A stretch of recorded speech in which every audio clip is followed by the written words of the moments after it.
नमस्कार, मैं Neeraj Kumar the roots of Bharat में आपका स्वागत है। विषय है रैगिंग। 2 दिन पहले बीएचयू में एक डिसीजन हुआ कि रैगिंग को लेके छात्रों के खिलाफ एक जुर्माना किया गया 25,000 रुपये प्रति छात्र। साथ ही उनके पेरेंट्स को भी बुलाया गया। ये रैगिंग का मामला है क्या, इसके संबंध में जो एक्ट हैं वो क्या हैं, हम बात करेंगे कि इसके सॉल्यूशंस क्या क्या हो सकते हैं सरकार के स्तर पे, समाज के स्तर पे, परिवार के स्तर पे और व्यक्तिगत रूप से। बात आगे बढ़ाऊं इससे पहले आपसे रिक्वेस्ट है कि चैनल को सब्सक्राइब जरूर करें। बात शुरू होती है कि बीएचयू में डिजिटल रैगिंग के संबंध में एक खबर प्रकाशित हुई जिसमें यह कहा गया कि 40 एमबीबीएस के छात्र इसके शिकार हुए। स्थिति वाकई में गंभीर है और ये किस तरह से किया गया कि टेलीग्राम पे एक एंटी रैगिंग स्क्वाड के चेयरमैन के नाम से एक ऐप बनाया गया और उस पर वीडियो कॉल की गई। उस रैगिंग में छात्रों के कपड़े उतरवाए गए, छात्रों को आपस में थप्पड़ लगाने के लिए कहा गया और कुछ छात्रों को तो अपने हॉस्टल के रूम में बुलाकर अनैतिक कार्य कराने तक की बातें सामने आईं। करीबन 28 छात्रों पर जुर्माना हुआ है। हॉस्टल से छात्र निलंबित किए गए और उनके परिवार वालों को बुलाया गया है जुलाई के संभवतः 2nd वीक में कि वो आके मिलें। और इस तरह की एक घटना बीएचयू के ही एग्रीकल्चरल साइंस डिपार्टमेंट है उसमें हुई, जहाँ पे 16 छात्रों के खिलाफ इस तरह के एक्शन हुए हैं। रैगिंग प्रिवेंशन एक्ट होने के बावजूद इस तरह की मानसिक और शारीरिक यातनाएं देने का जो काम है ये चल ही रहा है। अभी तक रैगिंग जो होती थी वो फिजिकल लेवल पे होती थी और उसका रूप अलग होता था। अब जबकि मीडिया का रोल समाज में बहुत बढ़ चुका है, सीसीटीवी फुटेज आ चुकी है, लोगों के पास मोबाइल फ़ोन है, तो इन्होंने एक नया तरीका निकाला कि टेलीग्राम पे ऐप बना के इस पर रैगिंग करने की कोशिश की गई। रैगिंग के लिए पेरेंट्स का जितना अवेयर होना ज़रूरी है उतना ही बच्चों को भी अवेयर होना ज़रूरी है। हम लोग करीबन जो 45 से लेके और 55 या 60 के बीच के लोग हैं, इन सभी लोगों के बच्चे किसी न किसी इंजीनियरिंग कॉलेज, मेडिकल कॉलेज या किसी मैनेजमेंट कॉलेज में पढ़ाई कर रहे हैं, हायर इंस्टीट्यूशंस में पढ़ रहे हैं। तो रैगिंग का सामना तो करना पड़ता है, लेकिन इस रैगिंग से बचने के तरीके क्या हो सकते हैं, इसके नियम क्या हैं, इसके लॉ क्या हैं, रेगुलेशंस क्या हैं। तो जितना ये जानना स्टूडेंट्स के लिए ज़रूरी है उतना ये ज़रूरी है कि उनके पेरेंट्स भी इस बात को जानें कि प्रेजेंट एक्ट कहता क्या है। 2001 में सुप्रीम कोर्ट ने डिसीजन दिया और उसमें रैगिंग की डेफिनेशंस को भी क्लियर किया। साथ ही 2009 में जब सुप्रीम कोर्ट में एक अन्य दूसरे केस आया तो उसमें उन्होंने उसकी डेफिनेशन को और एक्सटेंड किया। तो प्रेजेंट एक्ट में ये तो माना जाता है कि रैगिंग एक क्रिमिनल ऑफेंस है। यूजीसी ने हायर एजुकेशनल इंस्टीट्यूशन में रैगिंग को रोकने के लिए एक रेगुलेशन का फ्रेमवर्क तैयार किया। 2001 में जब सर्वोच्च न्यायालय ने रैगिंग की डिफिनेशन दी तो उन्होंने ये कहा कि साथी छात्रों को चिढ़ाना, उनके साथ अशिष्ट व्यवहार करना, अनुशासनहीन गतिविधियों में शामिल होना, ये रैगिंग की श्रेणी में रखा गया। ये मनोवैज्ञानिक रूप से नुकसान तो पहुंचाता ही है, साथ ही जो नए लड़के या जो जूनियर छात्र होते हैं उनके अंदर एक डर भी पैदा करता है। तो रैगिंग के पीछे जो उद्देश्य क्या है, इसका कोई बहुत बड़ा उद्देश्य तो नहीं है, लेकिन जो सीनियर छात्र होते हैं ये दूसरों को जो कहते हैं ना कि पर पीड़ा आनंद, यानी दूसरे को जब पीड़ा हो रही है या दर्द हो रहा है उससे उनको एक तो आनंद प्राप्त होता है, एक ये कारण है। दूसरा, सीनियर जूनियर के ऊपर अपनी पावर को रिवील करने की कोशिश करते हैं, अपना अधिकार बताने की कोशिश करते हैं और ये श्रेष्ठता भी दिखाने की कोशिश करते हैं कि हम तुमसे ज़्यादा श्रेष्ठ हैं। शायद यही दो एक कारण है जिसकी वजह से रैगिंग इस तरह का रूप ले रही है। सुप्रीम कोर्ट ने जो हायर एजुकेशनल इंस्टीट्यूट्स हैं उसमें प्रॉक्टोरल कमेटी बनाने के लिए बहुत जोर दिया जो इस पे नज़र रखे कि रैगिंग कॉलेज में हो ना। 2009 में सुप्रीम कोर्ट ने फॉर्मर सीबीआई के retired directors Shri R K. Raghavan को एक समिति बनाई जिसमें कि राघवन समिति के नाम से जानते हैं। उस समिति ने अपनी रिपोर्ट दी जिसके आधार पे यूजीसी ने एक नई गाइडलाइंस दी। उन गाइडलाइंस में ये कहा गया कि कॉलेज में जो एकेडमिक इंचार्ज हों वो इस पे नज़र रखें। स्टूडेंट एडवाइज़र का कंसेप्ट लाया गया वार्डन और सीनियर स्टूडेंट्स की कमेटी बनाने की भी सलाह दी गई, जिससे कि इस पे पूरी तरह से नियंत्रण करने का प्रयास किया जाए। इन समितियों का जो उद्देश्य है वो यह है कि इंस्टीट्यूशंस के अंदर स्वस्थ और सुरक्षित वातावरण बने और नए छात्र और पुराने छात्रों के बीच में एक संवाद स्थापित हो, जिससे कि रैगिंग की संभावना कम हो। 2009 में जब सुप्रीम कोर्ट ने इसकी डेफिनीशन को एक्सटेंड किया तो उन्होंने कहा कि जो पुरानी डेफिनीशन है वो तो रहेगी, साथ में उन्होंने कहा कि जैसे जूनियर के साथ उनको आर्थिक रूप से नुकसान पहुंचाना, साथ ही अपने प्रोजेक्ट्स को उन लोगों से करवाना, किसी को लिखित या मौखिक रूप से किसी तरह के बात को कह के अपने काम करवाना, इन सारी चीज़ों को, इसके अलावा और भी डेफिनीशंस के पार्ट हैं जो कि आप एंटी रैगिंग साइट्स पे जाके गवर्नमेंट के जो ऑर्डर्स हैं उसको पढ़ सकते हैं। तो उसमें उन्होंने इसको बढ़ाया। 2022 से 2024 के बीच में आंकड़ों को देखें तो मेडिकल कॉलेज रैगिंग का सबसे बड़ा केंद्र रहे हैं। मेडिकल कॉलेज में जो कुल शिकायतें आई हैं उसमें से करीबन 38.6% शिकायतें सिर्फ मेडिकल कॉलेज की हैं। और जो इसमें मौतें होती हैं उसमें तो कुल मौतों में सारे इंस्टीट्यूशंस के मिला लें, जिसमें कि लॉ कॉलेज भी होंगे, इंजीनियरिंग कॉलेज भी होंगे, अदर हायर इंस्टीट्यूशंस होंगे, मेडिकल कॉलेज होंगे, तो जो मौतों की संख्या है वो 45.1% मौतें सिर्फ मेडिकल कॉलेज में हुई हैं। और आश्चर्यजनक बात यह है कि भारत के अंदर जितने भी इस तरह के इंस्टीट्यूशंस हैं उसमें मेडिकल छात्रों की संख्या मात्र 1.1% है। तो स्थिति भयावह यह है कि कॉलेज मतलब मेडिकल के छात्रों की संख्या कम होने के बावजूद टोटल जो रिपोर्ट केस होते हैं उसमें मेडिकल इंस्टीट्यूट के केसेस सबसे ज़्यादा हैं। उसके बावजूद ये भी देखा गया है कि बहुत सारी ऐसी शिकायतें जो बड़ी गंभीर शिकायतें हैं वो स्टूडेंट्स हों, मेल हो फीमेल हो, दोनों डर के मारे या कुछ समाज के पीयर प्रेशर की वजह से वो रिपोर्ट ही नहीं करते हैं।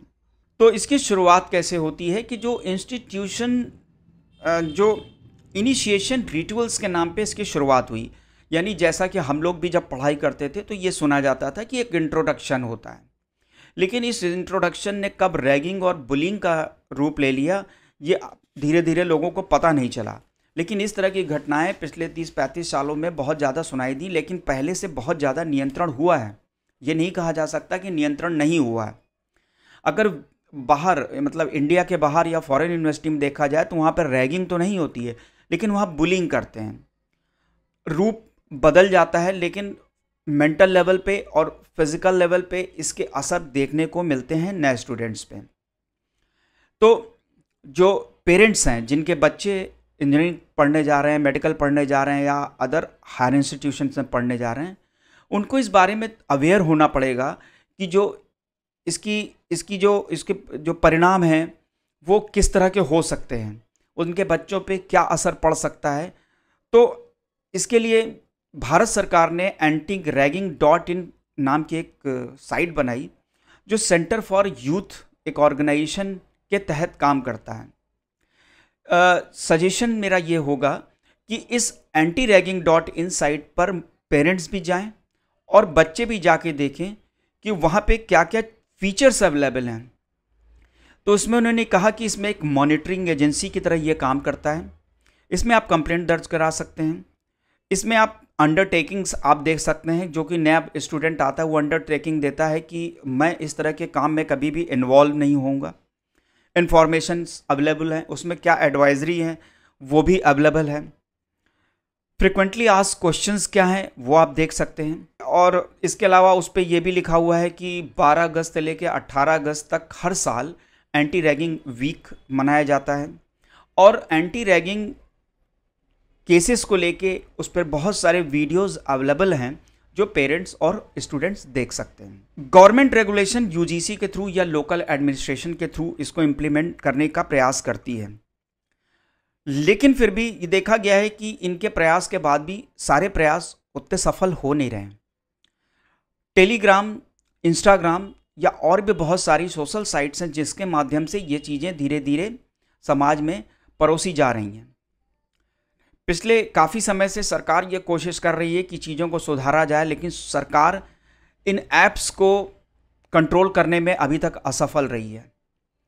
और अब जो भी खराब सामग्री, चाहे वो किसी चीज़ से रिलेटेड हो, चाहे वो ड्रिंक से रिलेटेड हो, स्मोकिंग से रिलेटेड हो, या और किसी और तरह के नशे से रिलेटेड हो, उसके लिए सरकार ने इन ऐप पे कंट्रोल करने के लिए अभी कोई भी मॉनिटरिंग सिस्टम नहीं बनाया है, जो यूथ को परेशान भी कर रहा है और यूथ का जीवन बर्बाद भी कर रहा है। बहुत सारी ऑब्सीन साइट्स वगैरह भी हैं जिस पे सरकार को कंट्रोल करना चाहिए। अब तरीका क्या हो सकता है कि हाँ, इसको रिस्पॉन्सिबिलिटी किसकी बनती है, किसको नियंत्रण किया जाए?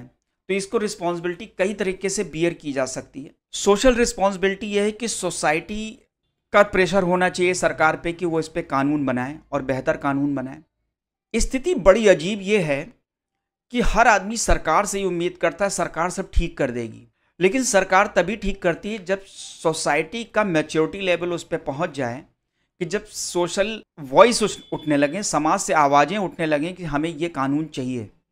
तो समाज को चाहिए कि वो आवाज़ें उठाएं, लोग ज़्यादा बात करें, लोग केसेस को रिपोर्ट करें। रैगिंग केस के लिए एक बात यहाँ पर स्पेशली एम्फेसाइज करना ज़रूरी है कि जिस तरह से हम लोगों ने सती प्रथा, बाल विवाह या इस तरह की कुरीतियों के खिलाफ आंदोलन चलाए हैं, उसी तरह रैगिंग के खिलाफ भी एक आंदोलन चलाने की ज़रूरत है, जिससे कि सारा समाज अवेयर हो। हम जहाँ ये सोचते हैं कि हमारा देश विकसित हो, हम ऐसी समस्याओं से जूझ रहे हैं जो कि हमको आगे नहीं बढ़ने दे रही है। हमको चलना है 100 किलोमीटर और हम इन समस्याओं में फंस के ज़्यादा 25-30 किलोमीटर की ही दूरी तय कर पाते हैं। इसलिए इस तरह के हिंड्रेंस को हटाते हुए अगर हम आगे बढ़ेंगे तो शायद हमारी स्पीड और हमारी जो डिस्टेंस है वो जीवन में ज़्यादा से ज़्यादा कवर हो पाएगी। एंटी रैगिंग साइट जो बनी है, इसका एक जो सबसे अच्छा फीचर ये है कि अगर कोई अपना नाम छुपाना चाहता है और कॉलेज में डायरेक्ट कंप्लेंट नहीं करना चाहता है, तो वो antiraging.in साइट पे जाकर वो अपनी कंप्लेंट को दर्ज करा सकता है, जिससे उसकी आइडेंटिटी भी छुपी रहेगी और केस परसू भी होगा। जो ये सेंटर फॉर यूथ है, ये इसको परसू करता है। अब आती है दूसरे नंबर पे फैमिली रिस्पॉन्सिबिलिटी। फैमिली रिस्पॉन्सिबिलिटी इस तरह से जुड़ी होती है कि आपके बच्चा जब घर में बड़ा हो रहा है तो आप कैसी शिक्षा उसको दे रहे हैं। जब बच्चे आपस में, छोटे बच्चे लड़ते हैं तो आप उसको कैसे डील कर रहे हैं। क्या एक बच्चे ने आपके बेटे को मारा तो आप क्या पलट के कहते हैं कि उसको पीटो? पीटने पर क्या वो खुश हो रहा है? अगर वो खुश हो रहा है तो उसको आपको समझाना पड़ेगा कि ये गलत है, क्योंकि ये हैबिट उसके नेचर को अफेक्ट करेगी और बाद में वो इस तरह की मेंटेलिटी उसकी बन जाएगी, किसी के कष्ट में वो खुश होना शुरू हो जाएगा। जैसे आपने टेररिस्ट को देखा होगा, जो वो इतने ज़्यादा इनसेंसिबल हो जाते हैं कि किसी के मरने पे, किसी का खून निकलने पे उनके भाव ही नहीं दिखते हैं कि उनके ऊपर कोई असर हो रहा है। तो बिल्कुल सेम वही चीज़ यहाँ पर है। तो बच्चे जब घर में बड़े हो रहे हों तो उस वक्त इस बात का आप ध्यान रखेंगे कि घर में जब किसी को दर्द हो, पीड़ा हो, तो वो ये एहसास करे कि ये पीड़ा उसको भी हो रही है। फैमिली की एक रिस्पॉन्सिबिलिटी फिर ये भी बढ़ती है कि जब उनका बच्चा कॉलेज में पढ़ने जाए 12th के बाद, तो इस बात का भी वो ध्यान रखे कि उसके खिलाफ कोई रैगिंग ना हो। एंटी रैगिंग से जो जुड़े हुए रेगुलेशंस हैं, एक्ट हैं, उसको पढ़े। उसके बाद वो ये भी देखे कि जब वो सीनियर हो जाए तो वो अपने जूनियर के साथ कोई इस तरह का काम न करे। ये परिवार वालों को, पेरेंट्स को अपने बच्चों को समझाना पड़ेगा, क्योंकि हो सकता है कि मेरा बच्चा जूनियर हो और अब मेरे दोस्त का बच्चा सीनियर हो, वो उसके साथ रैगिंग करेगा तो आपको कैसा लगेगा? आपको अच्छा नहीं लगेगा, आपको अपने दोस्त पे भी गुस्सा आएगी। तो आप कहेंगे आपने इसको ठीक से एजुकेशन नहीं दी है, आपने इसको मॉरल एंड एथिक्स सही से नहीं सिखाए हैं। हो सकता है आपके संबंध खराब हो जाएं। दूसरा जो रोल आता है वो प्राइमरी स्कूल लेवल पे, मिडिल स्कूल में या 10th और 12th लेवल पे, कि स्कूल में टीचर्स किस तरह से एथिक्स और मॉरल वैल्यू को एक्सटेंड करने की कोशिश कर रहे हैं बच्चों में। एक प्रोजेक्ट के तहत बच्चों के अंदर एक कोऑपरेशन, एक दूसरे के दुख दर्द को सहने के जो तरीके हो सकते हैं, उनको एम्पैथेटिक होके सोचने का एक एटीट्यूड बनाएं। एम्पैथेटिक होना बहुत ज़रूरी है। बच्चे कष्टों को समझें, दूसरे के दुख दर्द को समझें, तब शायद जाके जब वो रैगिंग वाली जैसी स्थिति पैदा होती है तो उसको एहसास होगा, वो एम्पैथेटिक होगा कि नहीं, इससे दूसरे को कष्ट होगा तो वो न करे। इंट्रोडक्शन तक बात ठीक है कि कोई नया आता है, आप इंट्रोडक्शन ले रहे हैं, उसकी हॉबीज़ जान रहे हैं, कहाँ से आया है, उसकी फैमिली में कौन कौन है, आप अपने बारे में बता रहे हैं, जिससे कि जो नया स्टूडेंट किसी इंस्टीट्यूशन में आता है वो कंफर्ट लेवल उसका जितनी जल्दी आएगा, वो पढ़ाई उतनी अच्छी से जल्दी कर पाएगा। तो एक काम तो ये भी हो सकता है कि 10th और 12th लेवल पे स्कूल वाले रैगिंग के बाद होने वाले जो परिणाम और उसकी जो जो सजाएं हैं, उसके जो पनिशमेंट हैं, ये बच्चों को ज़रूर बताएं। क्योंकि पनिशमेंट तो ऐसे ऐसे हैं कि अगर आपके खिलाफ़ इस तरह की चीज़ें प्रूफ हो जाती हैं, तो जैसा कि दिल्ली में एम्स में कुछ बच्चों को फाइनली उस कोर्स रिस्ट्रिकेट कर दिया गया कि अब आप वो कोर्स नहीं कर सकते, तो आपका जीवन बर्बाद होगा, आप सज़ा भी भुगत सकते हैं, भविष्य में किसी नौकरी को करने के लिए आपकी एलिजिबिलिटी ख़त्म हो जाती है।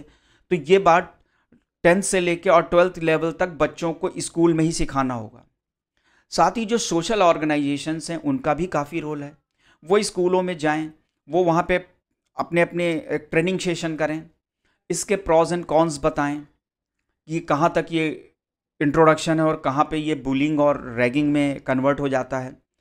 तो इस तरह से हम मल्टीपल लेवल पे अगर इसके प्रयास करेंगे तो हम रैगिंग को काफ़ी हद तक नियंत्रण करने में सफल होंगे।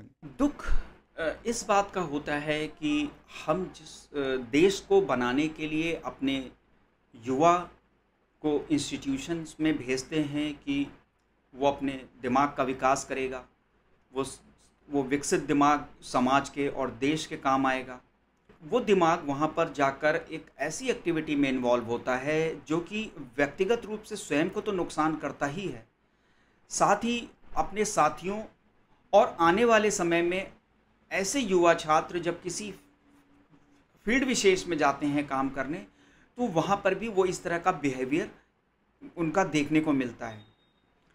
इसीलिए आप जब भी कभी सरकारी ऑफिस में भी देखें या प्राइवेट ऑर्गेनाइजेशन में देखें, सोसाइटी में देखें, तो बहुत लोगों का बिहेवियर बहुत ही वायलेंट टाइप का होता है और वो बहुत आनंदित फील करते हैं, वो अपने जूनियर्स को डांट के, उनको बेइज्जत करके या उनको डिमोरलाइज करके। आपने देखा होगा बहुत से गवर्नमेंट ऑफिसर्स को भी देखा गया जो हायर लेवल पे डायरेक्ट ज्वाइन करते हैं, उनका एक एटीट्यूड होता है कि हम अपने जूनियर्स को या उनके सबॉर्डिनेट्स को किस तरह से ह्यूमिलिएट करें कि वो परेशान हो जाए और उसका वो आनंद लेते हैं। इवन ये मेरा अनुभव भी रहा है कि एक दो ऑफिसर्स के साथ कि उन्होंने अपने जूनियर को अननेसेसरी डांटा और इससे पहले कि वो कुछ समझ पाता और उसको डांट के चले जाना और बाद में और कुलीग से कहना कि देखो कैसे मैंने इसको ह्यूमिलिएट कर दिया और ये भी परेशान होकर घूमेगा। ये प्रवृत्ति आती ही उस कॉलेज से है या उन परिवारों से है जहाँ पे इस तरह की चीज़ों को बढ़ावा दिया जाता है। तो मेरे दुखी हो जाने से ये समस्या हल नहीं हो जाएगी। ये हर उस माँ बाप का दुख है जिनके बच्चे बाहर पढ़ने जाते हैं। तो उन माँ बाप को भी सोचना होगा कि जिनके बच्चों की वजह से ये सारी स्थितियाँ पैदा होती हैं, तो कृपया प्लीज़ अपने बच्चों पे इस बात को ज़रूर समझाएं कि वो इस तरह के काम ना करें, वरना इस तरह की घटनाओं के बाद जो सुसाइड होते हैं, जो लोगों के आपसी रंजिशें हो जाती हैं, तो इस तरह के जो आत्महत्या लोग करते हैं उनके दोषी वो स्टूडेंट हैं जो उनको तंग करते हैं और इनडायरेक्टली वो माँ बाप हैं जिन्होंने ऐसे बच्चों को जन्म दिया और उनको ऐसे एथिक्स और मॉरल नहीं दिए जिसकी वजह से किसी बच्चे की मृत्यु हो जाती है। तो इनडायरेक्टली वो भी मर्डर के दोषी हैं। इसलिए समाज को, परिवार को व्यक्तिगत रूप से इन चीज़ों पे ध्यान देना ही होगा। एंटी रैगिंग पे जो सेंटर फॉर यूथ है उस साइट पे आप लोग विजिट ज़रूर करें, ये मेरी आपसे रिक्वेस्ट है और सारे पेरेंट्स से रिक्वेस्ट है कि वो अपने बच्चे को भेजने से पहले इसके संबंध में पूरी जानकारी लें और बच्चों को भी कहें कि वो पढ़ें।